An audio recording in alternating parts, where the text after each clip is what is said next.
How are you doing? Hello, I'm good. How are you? I am good. I was just struggling with that live. Had to keep going while trying to add you, but we're here, so I'm glad I have you. Thank you so much. Oh, you know what? It's one of those days. It's That one of that those was that days. was actually that was a mic. I've been practicing. Oh, So okay, yeah. okay. Hopefully not damaged. No, they're fine. They're strong mics. They're good. Nice, nice. So we have a mutual friend because you watched the interview with one of the artists that I had on my show. Yeah, Um, President Paradox. yes, yes. So what's the connection there, firstly? He heard something from an album I did in 2020 called Lunar Okay. Dreams, and he said it Yes. was very David Basinski, I think it was, but it was very ambient and calm. And Nice. um, yeah, he enjoyed that. So I checked out what he was doing, and we don't contact each other regularly, but I often dip into lots of different sort of art scenes and meet people from all over. Sometimes it's online, sometimes it's in real life, but I Yes. love it. Like, Yes. I yeah, think it's so amazing. Like doing these virtual kind of interviews has been great to connect from artists all across the world. We just had mm, Jordan who was on the last episode, but I was pleasantly surprised to hear that British London accent because I don't get many Londoners on the show. well, So well, it's weird. So I live in Brighton. I won't talk about my work outside of music, but I work at London Bridge Station.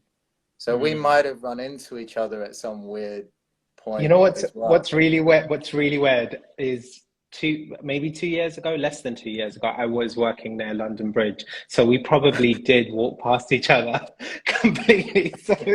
So you know what? That's just the way the universe works sometimes. Yeah, small. But it's a positive thing. It's a very small world. But before we get carried away from where you're from, give yourself an introduction to who you are and how long you've been doing music, and then we can dive into the questions. Okay. So th this whole thing started in 2016, and it was in this house in the middle of nowhere, like in a jungle village in Indonesia, and it belonged to my uncle who had all this really rusty music equipment. And he used to Mhm. sort of get all the locals to congregate, and they would sing along in the village, and they'd play a lot of sort of church songs. But when everyone was sort of having dinner, I'd quietly just be messing around. I think you know about that I've been making music since I was about 12 or something as well, possibly. Yes. Yeah. Yes. Yeah. Well, I was intrigued by your experience in Indonesia. If you could dive a little bit into that. So you go by Smai Blue. Where's that from? And you laughed because I had to ask you how to pronounce the name prior to the Yeah. interview. Well, But talk it's to us about because how that was. like yeah, my full name is Smile Blue. Everyone calls me Smai in Indonesia. So it was just kind of like meeting yeah, Smiley and Blue, because there's a kind of visual aspect to a lot of the music that I do. And excuse me if I close my eyes at times when I'm talking to, it's a thing that I do. But That's okay. there's also colors that kind of happen because I can't read music theory that well, but I can sort of Visualize understand it. it in that way. Yeah. Hmm. That's Um, interesting. We had somebody else actually on one of the previous episode, and me personally, I've gone by Axel Hart for. I don't want to say it's not who I am, but sometimes also you kind of, you are who you are in the day. It's a bit like a superhero costume, right? As a musician, I feel like I'm a completely, well, it gives me the freedom to express myself in a different way than who I've been my entire life. So the reason why music is kind of triggered for me was a form of expression. I've been in a very analytical science field and I'm moving into something creative. I felt like it was time to do something fresh and new. So for you, was that another reason why you kind of gave yourself that name? And is that kind of where this is all stuff? I know you've done music for a long time, but being an artist, I think, is just another layer. Mm. But was that your experience of creating this name, this artist? I'll say I've actually listened to your music as well. Like I checked Thank out you. Not Easy and stuff like that. It was really interesting. It's like you're sort Thank of you. trying to find peace in something. That's what I picked up.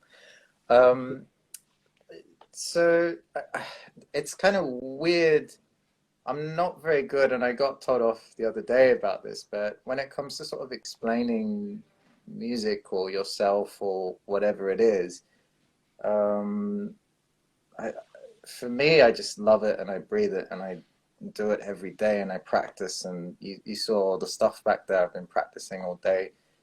I feel really comfortable with the name. I feel really comfortable when I'm on stage in front of people as like Smai Blue, because that's what everyone just calls me in Indonesia. And there's a communal aspect to music that I really think is really important to what we do. And our job is to inspire people at the end of the day, like the fame and the money and whatever, it's not really that important. But I haven't sort of thought too much about that. And Okay. also, I never want to sort of self aggrandize or mythologize or something. It's just, it works for me Hmm. as a process. And there's a lot of little things that happen in that process of making stuff or playing that is Yeah. what it I, is. I, yeah, I think everyone has sort of a different experience on why they kind of venture into music, why they make certain decisions as an artist. So I think, if it works, it works. If it fits, then why not go for that? Um, One thing, obviously, you've done music for a long time, and you briefly just spoke about having that sense of community in Indonesia. Have you experienced music differently in different places? Because I know you've kind of lived in different areas. What's your experience been like for you? Yeah, it's been wild. I've just been everywhere. It sort of just happens. So and it's in totally different fields. So I mean, in Indonesia, there's a very clear communal thing that goes on in a lot of villages, and sometimes as well, like you'll be like babysitting a family member's kid or something, and then they're like playing this amazing stuff on guitar, and you're like, oh, okay. So it's very humbling in a lot of ways. But yeah, I've also hung out with lots of different underground electronic punk types in like Berlin and stuff. I've checked out London, and I really love like South London. I think is really interesting. Um, it's always Yeah. different scenes, and that always comes back. But you want to give that enthusiasm and that love that you have for art out as well. Hmm. It's a giving thing, creating, and Right. you you know it's that's what it is Yeah. really. Yeah, I guess that's how we kind of connect through our music, right? We're giving something which actually we get a lot in return when people do connect with it. So I was just intrigued. I mean, I had a very similar experience, I guess, in Japan, is where I was for a while, and I felt Mm, like the music scene was completely different to how it is in London. Now, kind of doing it a while, I'm not saying it's better or worse, but it was just completely different. And it's nice to get that kind of the way you connect to people is completely different across the world. So I found that really, really interesting. So you kind of, explored. You've got quite a lot of music actually out there already. Um, Sorry. So you had like a couple of what you describe as like art-driven albums, and one thing that I found quite interesting is you described the avenue of a dying place as strange sounds of deep sea and mental illness. Um, Talk to me about that. What was that about for you? mm. So that I shouldn't really laugh because at the time it was quite serious, but I was going through quite a lot of stuff at the time.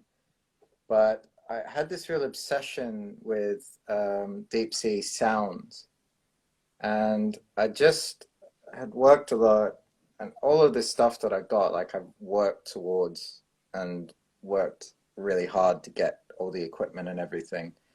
The the it started with, it's weird. I talked about this last year with some people, but it started with a thing called the 52 hertz whale. Okay. And that is a whale that makes this sound. No one's ever seen it, but it's this strange kind of warbly noise. And Mm, they describe it as the loneliest whale in the world. And I think when you have mental health struggles, which a lot of people do, and I never sort of find myself special in that regard, but you want to do the best that you can for anyone that's having problems. Um, mhm, you feel like the loneliest whale in the world. You are in that deep sea situation, and mm, it was kind of like my way of creating these beacons, and they're disorientating and they kind of warble and they're weird and they're undersea, but it all somehow makes sense, especially when you're in that space of making right. it. And there were times where I was just completely out of it and making something like Recovery, which was literally just me with a synth that I didn't know how to use, and figuring out how to use patches, and just in this room where I put the TV on mute and just ignored what was going on there and sort of filled up this room with this kind of energy. So that's what that album tends to have. It's very Right. disjointed in a lot of ways, but that's what I meant when I talk about the interests of that Yeah. album. I mean, it's interesting that you've given that kind of explanation to what the album was about. Because even listening to it, I thought the C part of it that you described was really kind of the fluidity that you hear like with waves, and like you said, some of the tracks feel like at one point it's completely different to the next. They do obviously have it works as an album, but I love that there was kind of a dynamic to each song that felt different in the moment. So now given that explanation, it's really cool to see how that ties in. So obviously you kind of expressed that some of this album is related to kind of mental health and some of your personal experience, but also to give other people some hope, some Mm. something to relate to and connect to. How open have you been within your music about mental health? I think as a guy, I've had this discussion many times, and it always seems quite weird, right? Because we shouldn't really have that conversation, but Mm. has it been easy for you to express those struggles and battles with people around you? And has it been through your music, or has it been through discussion like this? It always has to be, it's always music and art, and there's a lot of aspects of it that I can't, yeah, the music and the art is the thing that talks about that stuff, really, Hmm. and I'm very adamant on that. It's also, Good. talking about mental health, the attitude to it here is very different to the attitude in Indonesia, for example. There's a lot of like, it just doesn't exist, or it's a Hmm. problem, or, it's a different mentality to it. So I've always kind of got that. I'm learning to open up, but the music and the art and stuff like that, and the main thing is the hope that comes through. You want, and it doesn't even have to be through your own music, it can be just by sharing, but you want to inspire people. And a lot of the Hmm. times when I collaborate with people, it's because um, you know that you're both working on something with this creative energy, and it's kind of lifting you beyond whatever's happening. Hmm. And it's, mental illness is just another layer of, something that's happening. And yeah, that's my approach. But I also totally understand and appreciate people that are much more open about their issues. Yeah, I mean, I think music is a great way to put any message out there, whether you're comfortable saying it in person or not. I mean, I think it's interesting you picked up with the song Not Easy, my last release. It is about like being uncomfortable, right? It's being a bit about being kind of stuck in a limbo, so to speak, and Mm. where that drives, where the story originates from is could be completely different for different people. Yeah. And also, it's funny when people come back to you and say, "Oh, I thought it was about this," and it's like, no, no, no, no, it's completely Yeah, different. that happens as well. But it's nice. It's nice to see that people can take, there's so much power in music and so much power Mm. in even lyrics, because you think it would be straightforward, but it doesn't, or isn't the case for everyone. Um, but on a positive note, I think you talked about like collaborations as well. You had Yeah. collaboration with a soul singer for well, one of your releases. That's Enough Love Songs. See you soon. Um, what was that collaboration about, and how did it come about? Well, I'm chatting to her again at the moment because I want to do something that I need to work on that. There's a lot of stuff that I'm working on at the moment, but she's an Indonesian singer and she's an amazing vocalist. And we just got in touch, and I said I want to do this. I sent her the lyrics, and she really opened the whole thing in this beautiful way. And um, yeah, it was all really straightforward, but I made this video where I stood out on Brighton Beach at about 4 in the morning, and there were these divers that were sort of going in the freezing cold water. This was winter time as well, just Mm, sort of like a bit bemused, but I just made this sort of fade through with the sunrise, and that's the kind of stuff that you need to do. There's a lot of sacrifice that goes into what you do. And I'm really grateful for everyone that I met and meet and still collaborate with along the way, mm. including Sue, who's fantastic. Like she's done quite a few different things for different people, and her voice is amazing.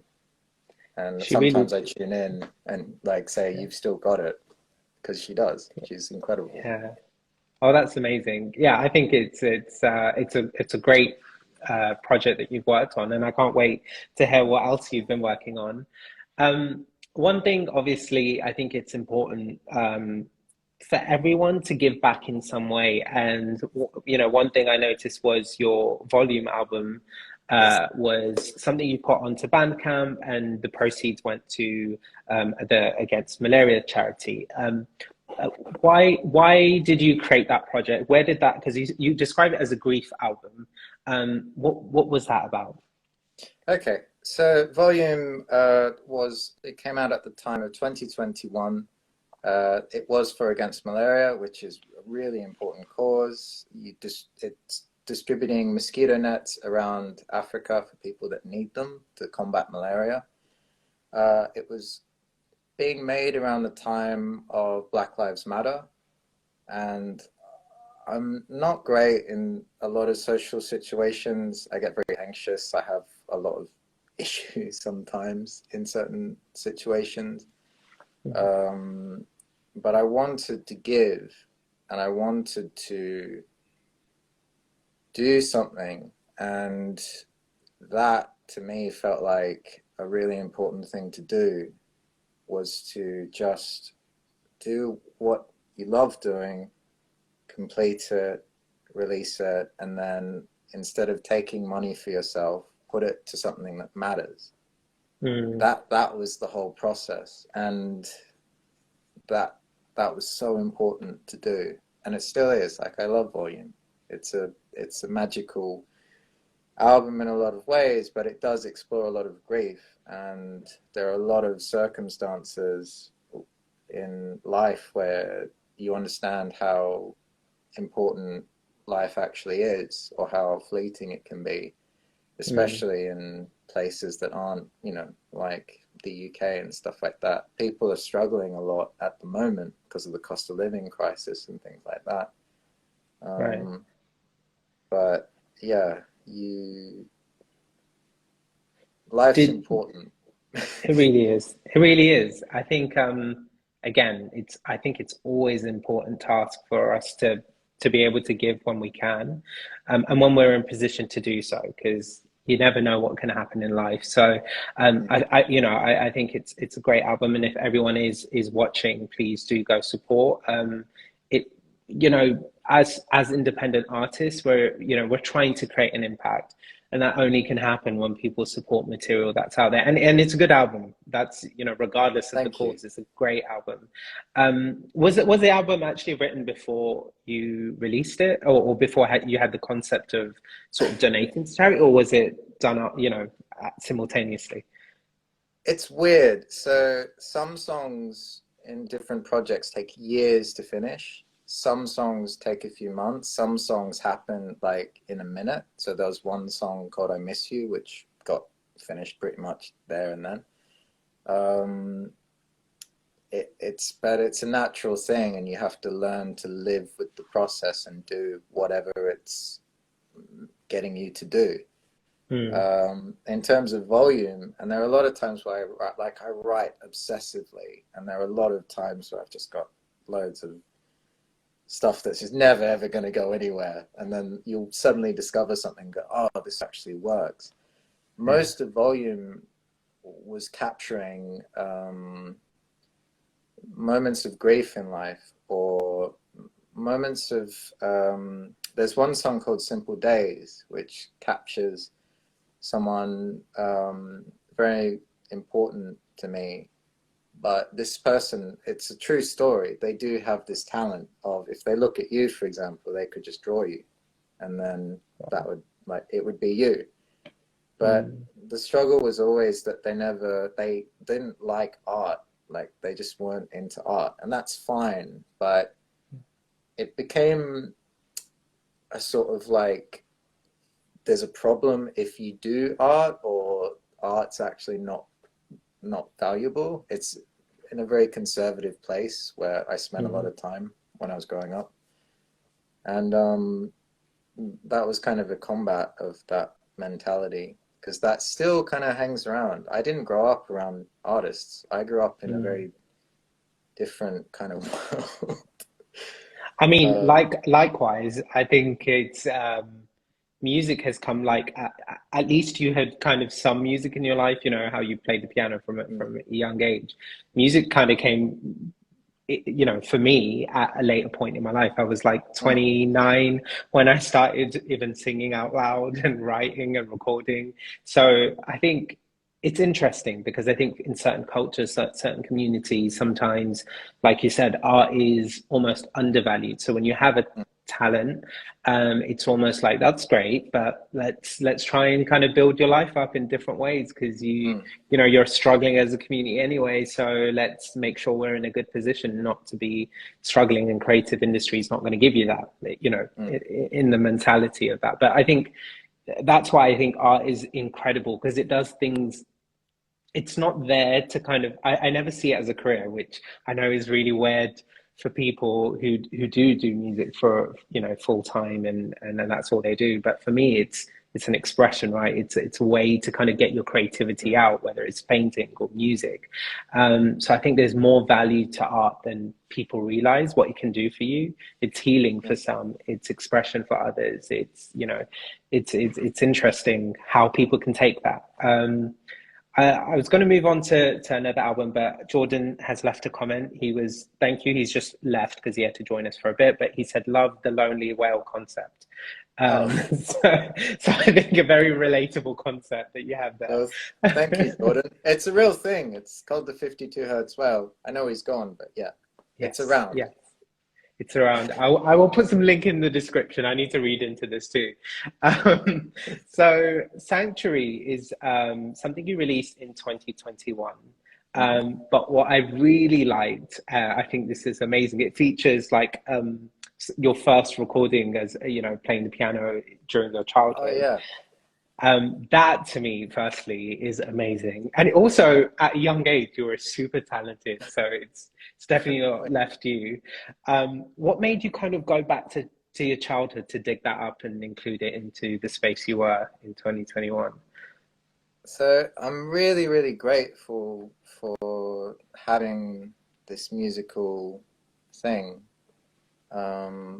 I think it's amazing, and I feel so comfortable when I'm on stage or when I'm playing. I love it, and I'll always be grateful for it. And I'm grateful for the people that are interested or that participate or do their thing, and like, it's great. It's the best. Um, I just found it one day, and it was a weird. It's a weird audio clip. Like I had to get rid of certain bits because it starts with me and my childhood friend. We were kind of arguing about something because I had to go and give these flowers or something about flowers anyway. And I got really impatient and just went to the piano and hit record on this old thing and then played it. And that's what happened. And that was kind of a burst of creativity, which a lot of my older stuff sort of has that aspect to it. Because, of course, you're young and you're kind of really like, oh, okay. It's that Mm-hmm. kind of energy. It still exists, but I like to think that I've kind of calmed it down a little bit now, sort of playing onwards since then. But Yeah. that fitted Sanctuary, and it's also the last thing that gets said onto the album before the title track, which is very much the focal moment of the whole album, because you finish in Realm and then you go into Sanctuary, which is designed to put you in whatever sanctuary exists for you. Mm. And it's very clear that that's kind of my last, like, okay, this is my input, and now go wherever you want to go within the Right. album.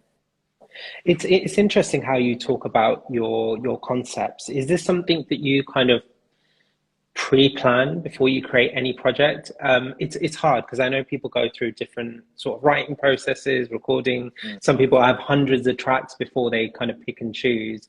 But I think you have such a great flow between projects, but within the project itself as well. Is this something that you pre-plan before kind of go about creating an album or an EP? It really depends. Lunar Dreams, there was a very clear concept going on there because I got quite ill and it was right when 2020 started and the world looked like it was going to end. So it's like, all right, I'm going to do an album about dreams and Mm, I'll do something with a friend of mine that's a really gifted painter called Anima Van Gogh. She's incredible. And while she listened to the music, she could paint it, and we've got our collaborative thing. And then I treated it like an end of, this is it, this is the end, when it wasn't. Sort of thing. But there also, the key thing is to just be really receptive and understanding of when something is fueling the imagination or when something's leading somewhere or when something gets interesting. And as long as you're receptive to that and you make sure to put in the time to do the really boring stuff as well, like writing or checking or figuring out chords or recording or um, overcoming nerves to get on stage, all that kind of stuff.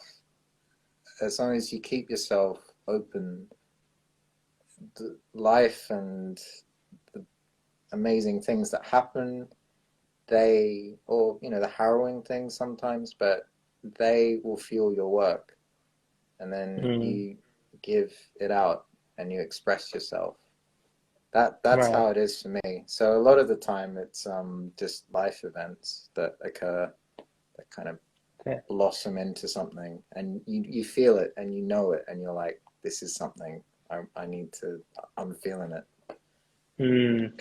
Yeah, that is very, very interesting. I think sometimes we also write not like I wrote there's a song that I wrote called Trust Me, and it's a long story, so I'm not even going to go into it. But Mm, at the time I'd written it, I kind of was like, I'm not really feeling that way anymore, so I really don't even know why I would keep this. I just tucked it in away in a folder somewhere on my computer. And then, like a year and a half later, I was like, no, I'm definitely feeling this way now. So I had to bring it back and release it. It's weird because sometimes we're like, I don't, a lot of people talk about manifestation and things that we're predicting kind of before it really happens. But I mm, do think there's power in kind of what we say and what we do out loud. And mm, things come kind of in circles. So I think when you're expressing yourself in the moment, that's the best place to be mm. because it's just this is where I'm at, this is how I'm feeling. And when I move on, I actually move on, not try and, harbor some of the feelings that I've kind of left behind and dragging Yeah. it into where I'm at today. So I think that's the best way to be, really. It's Um, totally present. And yes. Sanctuary was actually done in one take. That whole thing Ah, is like one time in the room. So I put the looper on and then Amazing. just played, and that was it. Amazing. Well, that's a credit to you because I wouldn't have noticed. It's just such a solid piece. And I think, yeah, anyone who is watching back, please do go. I'll put all the links in the description. It's your discography was honestly a pleasure to kind of dive into. Thank There you. was so much music. I was like, I have so much to talk to you about. So I was trying to like pick the parts that, you know, that I really enjoyed. But if anyone is watching, I'll also put the link to the Bandcamp album to support against malaria. This is a random question, not even in my notes, but I really love the song Infinity. You put like Oh, a so that's one of my favorites of yours. I don't know why, but I really connect to that. You put like a video up on YouTube like hmm, 3 years ago, I think it is now, yeah. and I really enjoyed that. So Cool. that's my favorite of yours. Well, thank you. I'm um, glad you enjoyed that one. I love the visuals also. Did you create that visual as well on YouTube? So that was done by a guy called Mathstown, and again, because Avenue was all about ocean noises and weird science stuff, it's based on the Mandelbrot, which Okay. is it's a thing that when you zoom into it, it just goes on forever and ever. Well, if you see the video, you'll know what I mean. Yeah. And that fits into the concept of infinity. And yeah, that, that It's a great song and a they really do work simultaneously. I know it's very a random one to get to, but it's one of my favorites. So yeah. oh, it's cool. No, I'm glad you enjoyed it. Let's talk about the latest release. So you have an EP out called "When We're Vulnerable, We Came in Peace" 1 and 2. There was a lot to get through there. But I blushed before your kind soul. Talk to me about that. What was that about? Um, and who were you blushing for? Whose kind soul Uh, inspired the song? no, so I mean, I'm gonna have to go on a separate spiel here, but kindness is, for me, the most important value that we have as people. And I'm when I get attracted to someone, it's always because they have this sort of special kind quality about them. And that's what that song basically goes on about. And also that the whole album kind of got fueled by this thing. And I just got this huge lift. And suddenly I went on this huge adventure. And I remember at one point, like I went to a studio with a guy run by a guy called Mike who used to do stuff for Christian rock. I'm not religious, but that's what he does. Mhm. And I ended up in a car with a guy that writes scripts, and he was releasing a TV program, and he did an episode of Life on Mars, like the one with the squirrel. Right. And for some reason, there was just a whole period of this kind of surreal, buzzing, high energy that was happening at the time. And I'm so happy about everything that happened with that album. And I love rehearsing the songs. You do get to a stage once you complete the work where you can't stand listening to the songs afterwards because you've been there with them so much. And there are people that react like, oh, I really love this. And you're like, I hate this so much. But Yeah. then you get back to playing it and you're like, okay, I've got the original energy there. But yeah, I love that. I love what happened with that EP, and I love that it took me out of my comfort zone.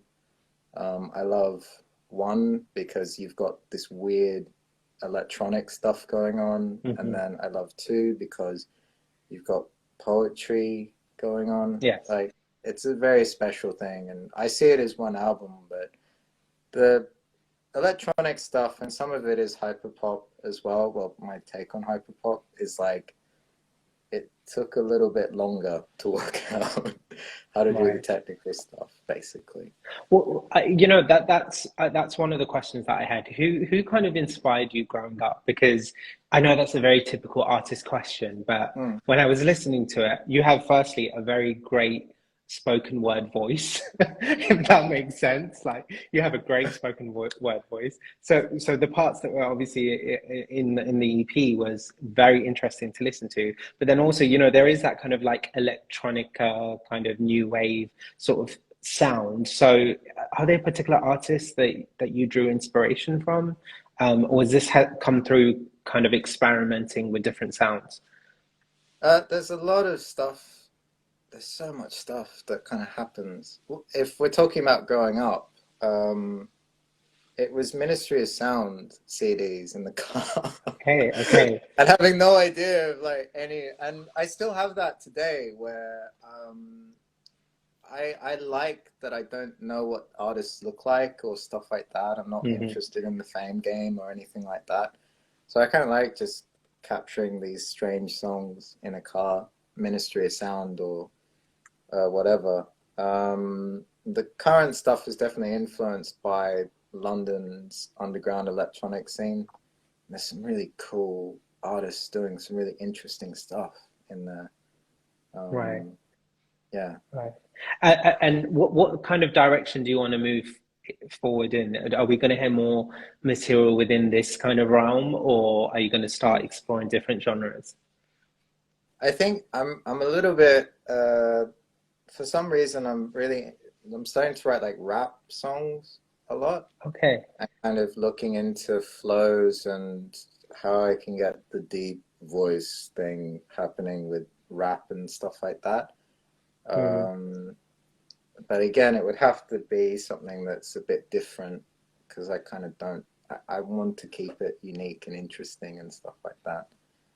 Yes. Um, Well, yeah, that's exciting that's because I definitely would describe you as like a very unique artist. Rap would be an interesting take that I'd like to hear actually one day. And if you are performing in London, do let me know. I want to come and support oh any yeah, shows. So totally. it's Thank hard you. for me to, when I meet these artists because they're all over the world. I'm like, I'd love to come and show, but I'm not taking a flight to Canada to come and see you. So Mm, I'm grateful to have connected with you, and I'm glad that you're in London, so I can come and support. So do let me know. grateful as well. Thank you. Um, Before we go, are there any kind of final messages that you want to give out? Any shout outs to any collaborators that you've worked with? And any maybe sneak peek of, some upcoming stuff that you might have, maybe visuals, maybe new music. There's a lot of people to thank.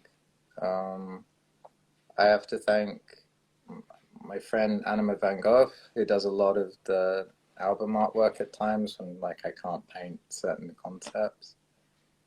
There's a group on Instagram called The Lost Brush, which I think their point was to get people to recreate stuff again. And I made great friends, and that just unlocked a whole bunch of art, and it was exciting. So I'm really grateful to have learned, sort of re-sparked everything through that. There's also against malaria. Like I think Mm. the most important people sometimes aren't actually artists or the whole music thing. It's actually the people that love it and are there for it, or the charities that will benefit from what you're doing. Like Mm. that stuff is really important. And against malaria, they do an amazing job Right. distributing that. Like I think I have to thank those people for what they do. And yeah, I think there's a Yeah. lot of people in the world to be grateful to. Yes, Yeah, for sure. for Are sure. you, There's a whole do, list. Yeah, I know. It's one of those things where if you ever get an award and you need to thank anyone, I don't think you can thank people enough, right? There's just so many people. Even I'm very grateful and thankful that you kind of used my platform to share your story. So I'm very thankful for you and kind of learning about your experiences. It's been super intriguing. Mm. Do you have any upcoming live shows? I know you do quite a few from when I was kind of doing a bit Yeah. of stalking on Instagram. Oh yeah, so I go to local venues in Brighton. Sometimes I do stuff in London as well. I'm currently rehearsing a lot, as you could see from all the Mhm. noise that was happening, which is very professional of me. But yeah, if you keep an eye on the space, there will be some new stuff happening, and it's quite intense what I'm doing at the moment, but it's good. It needs to be intense. You have to Amazing. push yourself. Yeah. I agree, totally agree. Before you leave, obviously a big request would be if you could play us something to close off the show. Yeah, So feel free to play whatever you'd like. And yeah, love to hear some cool. pieces. All right. Uh, just 1 second. I'm putting you on the spot, so I do apologize. There we go.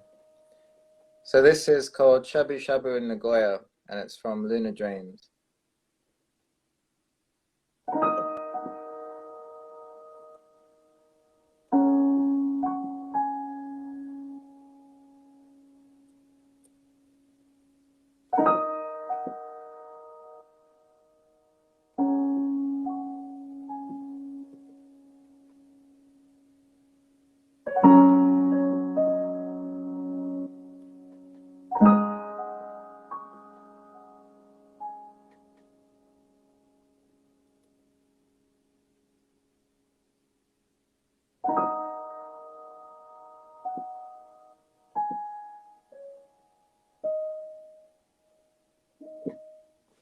Just lightly.